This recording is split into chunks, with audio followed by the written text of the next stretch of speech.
Okay, so I would like to talk to you about extensible infrastructure. You've heard a lot about security, you've heard a lot about cloud, and now we're going to talk about the stuff that Guy likes to plug together, the infrastructure part. But let's just position this the way that IDC sees things. Why do we care about this?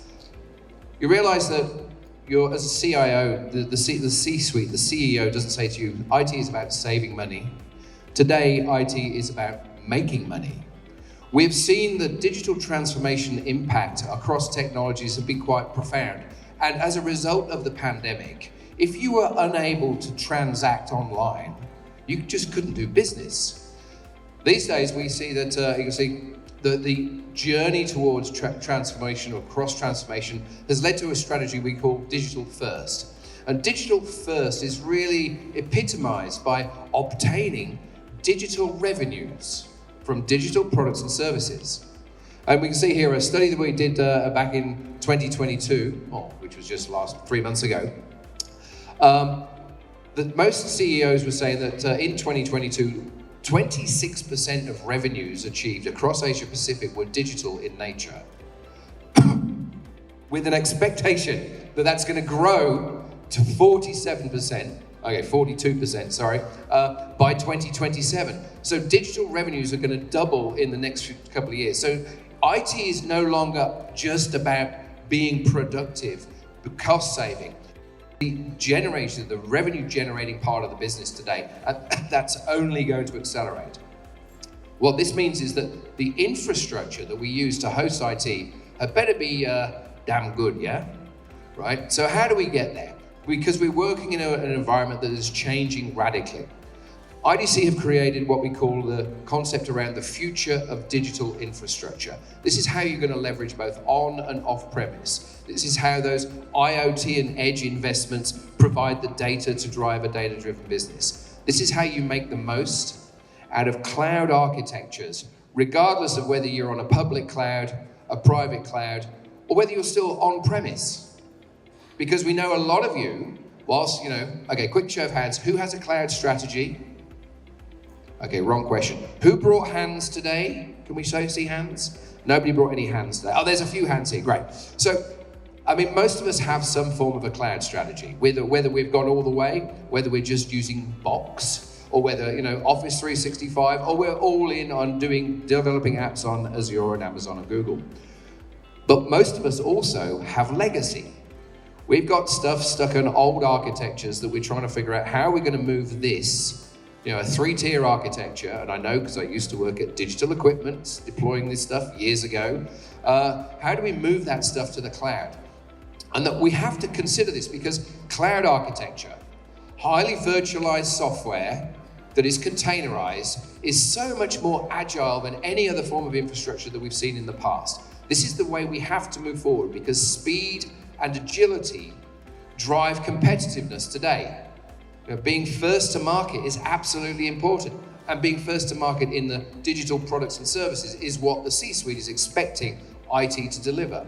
So we have this concept that cloud technology is everywhere, ubiquitous access or consumption. So it doesn't matter whether I'm on my phone, on a computer, whatever the device, customers, partners, employees can access what they need to at any point in time, the work from everywhere concept, the buy from anywhere concept, but also driven by autonomous operations. That is, the nirvana is AI ops, right? We want to have systems that self-heal, that advise us in advance when disks are going to fail, that automatically change the network to allow for high volume traffic, high important traffic, high secure traffic, and who can automatically identify security challenges and remediate automatically breaches. Now that's a lot to ask, but we're on that journey slowly.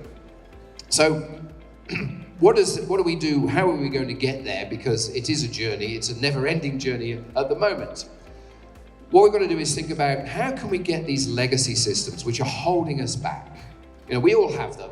Some of us still have mainframes. I love mainframes. Some of us have tried to create a mainframe or cloud on a mainframe, and we know how easy that is. Some of us maybe still have some Unix systems. A lot of us are thinking, okay, open source Linux, that's the way to go, but we still created 3-tier apps in that Linux environment. So how do we cloud enable, cloud native these applications from legacy?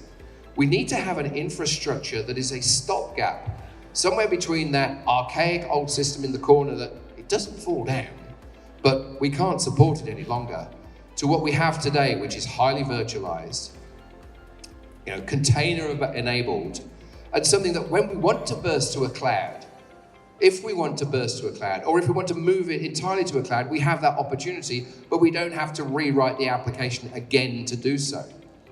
So we've got to think about how can we grab this kind of concept, insert this into an existing architecture that fits nicely, and leverage all those great capabilities that IDC talked about, autonomous management, operations, and ubiquitous consumption. Now, there's lots of technologies we could use. So this is a document or a report that ID produced a while back. We called it a techscape. And we basically looked at a range of technologies that drive innovation, and some of which we will adopt through natural progression.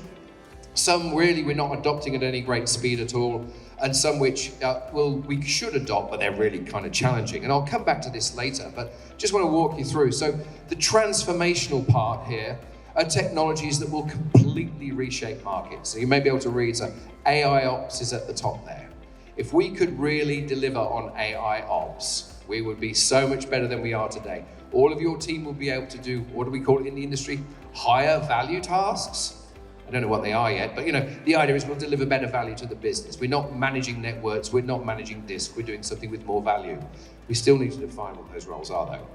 But AI, automated cloud governance, software-defined OT. This is transformational. Opportunistic, on the bottom side here, technology that will grow based on specific use cases. So multi-cloud networking, Wi-Fi 6 is going to happen, right?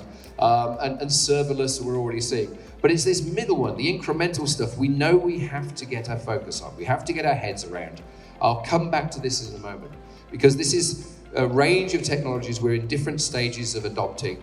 And the argument from IDC is you kind of want to think a little bit more about how you can more accelerate that adoption.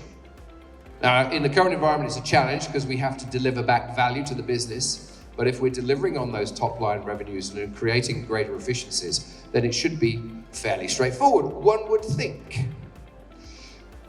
But every year we come to the market and say, okay, technology people, where is your investment focus? And that's always good feedback. And then we go to the business and say, where's your investment focus in technology? And frequently it aligns, but not always. Here we see an example at the moment. So the top business priorities here in dark blue. You can see the first one is increasing business agility and digital innovation. Okay, what does that mean? Agility, we've got to move faster.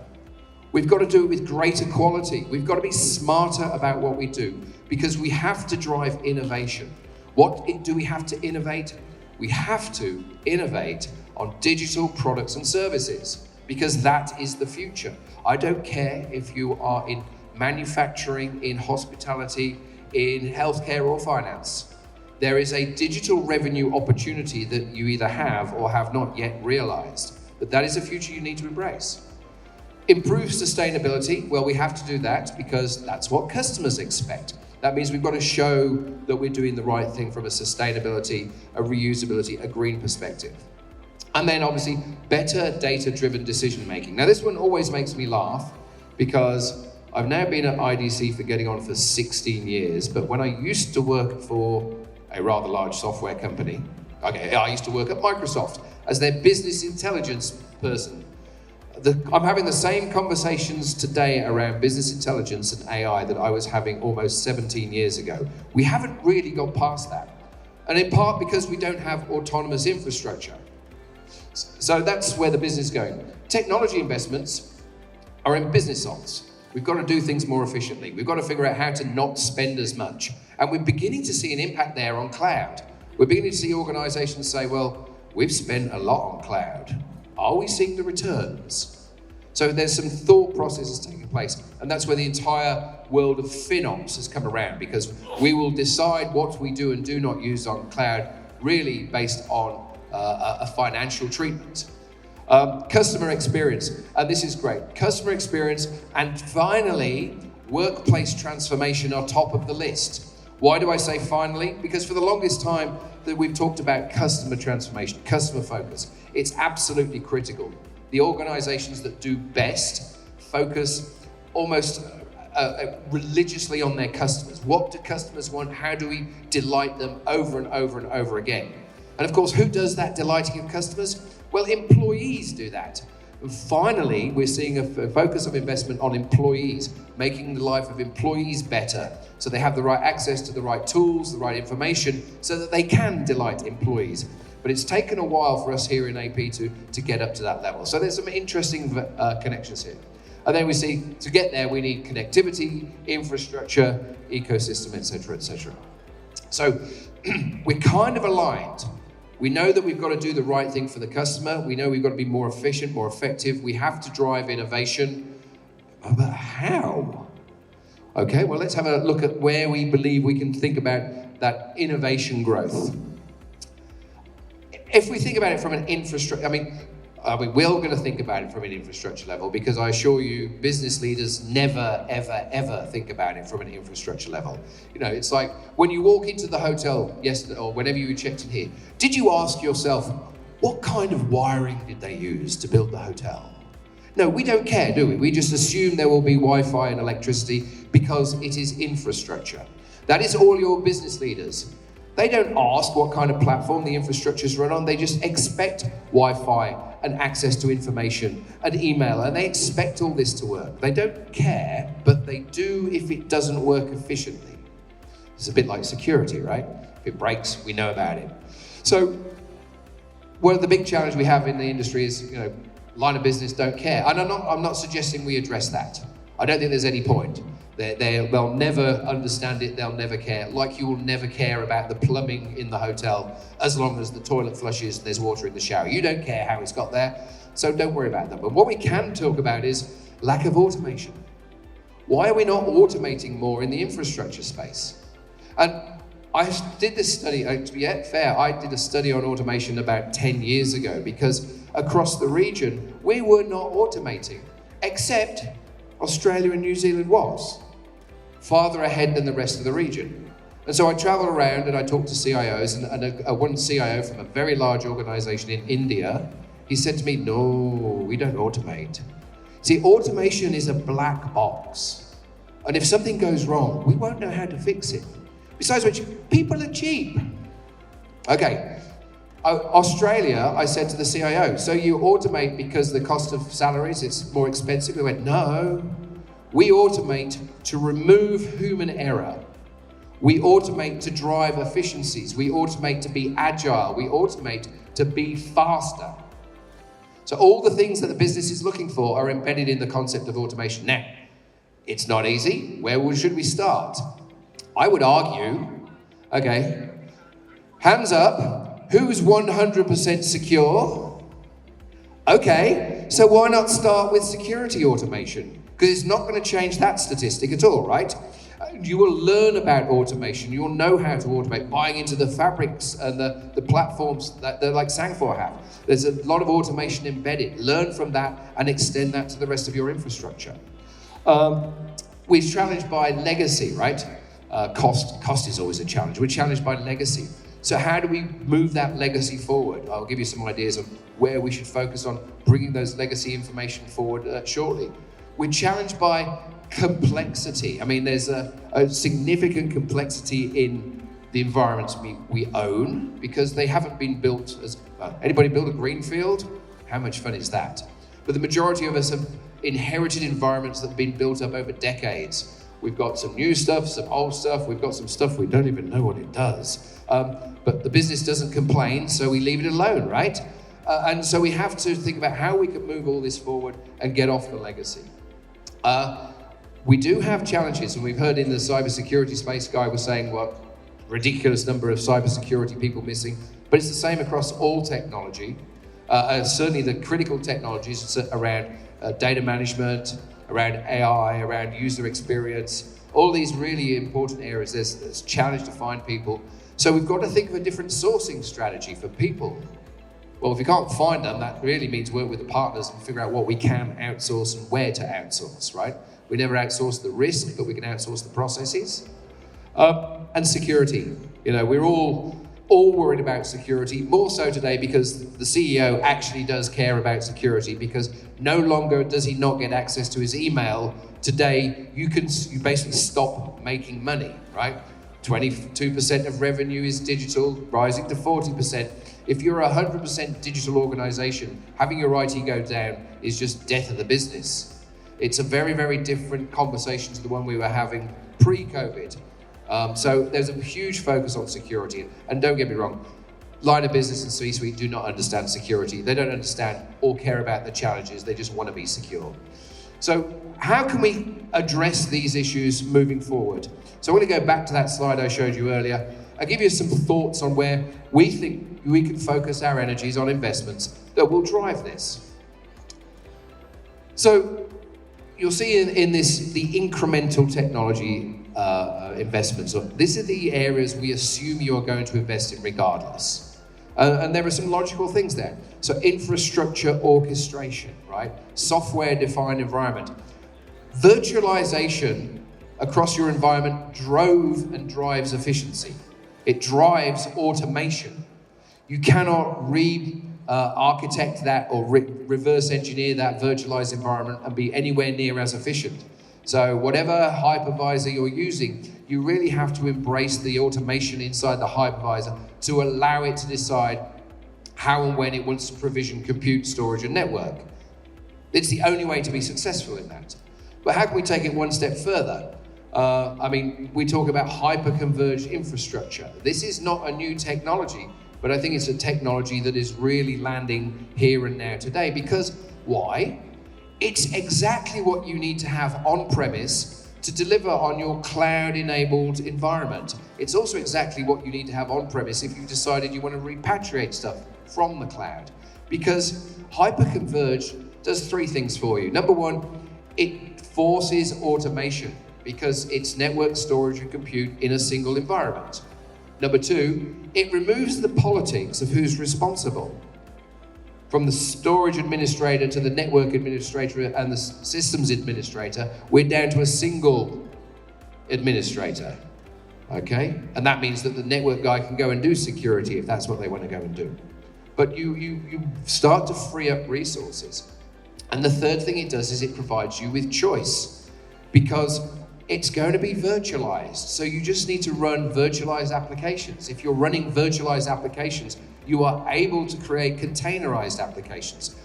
This is the logical platform for your legacy applications to be hosted on, while you decide whether they still need to be on-prem or whether you can put them off-prem. Or for those applications that you've decided you can manage better on-premise and want to repatriate from the cloud, you don't have to re-architect them because they're already virtualized and containerized. You just simply move them onto those pre-containerized and virtualized environments. It's simplicity in itself, and you're going to go, yeah, but what about my job? Well, it's innovation at its heart of it, right? Our jobs are going to change forever. Think about the job. I mean, so I was installing firewalls in Hong Kong in the 90s. You know, that job has totally changed today. Designing ISPs in Malaysia in the late 90s, early 2000s, that job's completely changed today. You have to understand our roles are going to change all the time. So we've got to move with that. And this is an area that we can focus. But not everybody is focusing the same. It's interesting. I don't know, okay, so my pitches are at the hyper-converged infrastructure is the right infrastructure moving forward. Some markets are doing okay. Some markets are a bit behind.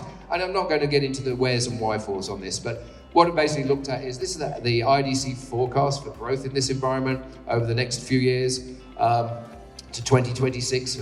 And you can see that the average growth rate is at 7.9%, not bad in the current environment. Some markets are ahead and some markets are behind. Now, in some cases, it may be that you have already invested in hyper-converged. Congratulations, the smart ones thinking ahead. You're ahead of the game. But some markets have yet to invest as much in hyper-converged infrastructure for a variety of reasons. I suggest you examine those reasons and think about what your next on-premise acquisition is, and really think long and hard why you would not go down this route. And come and let me know. Tell me why I'm wrong, okay? I'll be really interested to hear. We can have this conversation later. I'd love to have the conversation later. Okay. But some people say, well, hyperconverged, you put in server, storage, and network in the box. That clearly has limitations, right? What can we run on this? Okay, so prepare yourselves for a bit of an eye chart. There's a test on this one later. I hope you're all paying attention. The point is, we asked, this was a survey. This was a survey we did, and I have a simplified, a cleaner version of this to share with you later. I also have made the slides available to you all for later on, so you can actually dig into the details. But we said, who's already running, who's planning to run, who says suitable but no plans, and who says unfit. It's unfit for hyperconverged. So some interesting responses. You can see for the most part, the dark blue, so business analytics, security applications, Internet of Things. The point is, I was kind of curious, for those people who think these are unfit, archiving applications are unfit for hyperconverged. Well, it depends how you spec the system. Yeah, I agree. But for the most part, what we want to share with you, what we'd like to impress upon you is this. This is really where organizations, or how organizations are using hyperconverged infrastructure. The real issue with this is the personal issue, right? It's the people issue. I have network admins and I have storage admins. Why do we have storage admins? Oh, sorry, storage admins. But why are we worried about, what kind of system do we need to deploy? How do we deploy a Lund day? And should it be on a SAN or a NAS, or should we be, we should let the systems take care of those decisions for us and automate that. It's a conversation I was having some 12 years ago, and yet I can still have that conversation with organizations today. Because of the nature of our new environment, all the way from IoT to the edge, we bring a lot of information back to the data center. We want to then analyze, do some serious analytics on it. If you're smart about it, you realize the huge analytical engines online are the place to do the analytics, and then reduce your data source to something consumable and bring that back on premise to start looking at the results. So we need to be working across all environments, on-premise, off-premise. We need to be at the edge, we need to be at the center. It's difficult for an individual, a human being, to think through when and where that needs to happen. And as we do that, our security profile changes at the same time. So who is responsible for data management and security? I'd be interested, anybody in the region who has those two, because there's no one responsible for data security. We're responsible for security, but not about data. My point being is that the applications that we want to be using for this, hyperconverged is the right approach, because there's a lot of information and signal that's being sent across the systems that humans simply can't respond quickly enough to address and respond to. We would like to think we can, but we are wrong. So, some predictions of where IDC sees the future going. The first one is that by 2025, so in 2 years, 75% of infrastructure, security, data, and network offerings will be cloud-based, will have a cloud-based control plane, okay, that enable extensive automation and promise major reductions in ongoing operating costs. We're saying a cloud-based control frame, not necessarily cloud-based systems, but we'll be leveraging, because we're essentially talking about hybrid cloud is the only architecture. You will always have on, you will always have off. What is the best control plane to manage all that? So automation, it's not a panacea, but it's something we need to be thinking more about, because AI ops, for those organizations that get to AI ops first, we're going to see them just depart the rest of the market at such a velocity in terms of profitability and productivity. We'll all wonder why we didn't do it sooner. And I know we've got a lot of challenges to get there, but that's a conversation to have. And then next year, through 2024, shortcomings in critical skills creation and training efforts by IT industry leaders will result in prevent 75% of businesses from being able to achieve full value of cloud data and automation investment. We don't have the right people. We can't find the right people. And so I urge you, we have to think about, how do we work with the partners? How will you work with, say, Sangfor, for example, to achieve this? It's questions, that's why you're here, right? To find out, have some good conversations. But in the hyperconverged space, here's the IDC thought processes around what you need to consider. So Organizations increasing investment in hyper-converged infrastructure and routinely replacing both external shared and internal storage configs with HCI on a technology refresh cycle because it meets the requirement of today and tomorrow. 99% of deployed clusters are connected to the public cloud because it's the perfect bridge from legacy to the cloud. Most HCI clusters are between 6 and 10 nodes, 28% have 11 to 32 nodes, so it's a shopping list. Concerns with large HCI clusters include efficiency of resource utilization and quality of service. Those concerns quickly eroded as we leverage the internal automation capabilities of the system. Stop trying to outsmart the systems. Technology is way smarter than we are. And it scares me what AI is going to do to my job, but technology will run itself in the future. We need to just have a governance process with it, make sure it does the right things, but not try and second guess it. And then HCI can simplify deployment at the edge when replacing direct attached storage-based servers and provide more effective infrastructure. I mean, it's the perfect tool for today's environment. Tell me I'm wrong. Later, over drinks. So let me wrap up with overall advice on what IDC thinks we should be doing to move forward. So to begin with, infrastructure is changing to be more agile and autonomous. I used to work with a guy who just loved deploying storage. You know, oh my God, I've got to sort this out, I've got to roll this out, I've got to decide how much the app wants. It's like, no, I do not need that. It should be automatic. Sorry, it needs to be run automatically. So HCI fills a lot of that capability because as soon as it understands the parameters of the application, sure, you can make some tweaks to it if you want, but let the systems run themselves. It sounded like overnet, right? Legacy technology, legacy tech, and in some cases legacy attitudes are really the problem that we're trying to solve and need to be strategically required. I've heard of an organization in Singapore who's taken a mainframe application and rather than, they can't move the whole thing to the cloud for a number of reasons, but they've started taking key processes and rewriting those processes as cloud native, so containerized, and running them in parallel. So they're actually basically decomposing an old application, it's a very old application, by the processes and re-architecting them, also changing the business rules at the same time and finding much better efficiencies. So over a period of time, they think they can migrate this entire thing off a mainframe system onto a cloud native architecture, which will remain on premise because of the nature of the application. But they'll be much more efficient with it and can start really reusing that data across the organization the way they couldn't before. Audit the environment. This is one of the greatest things about my job.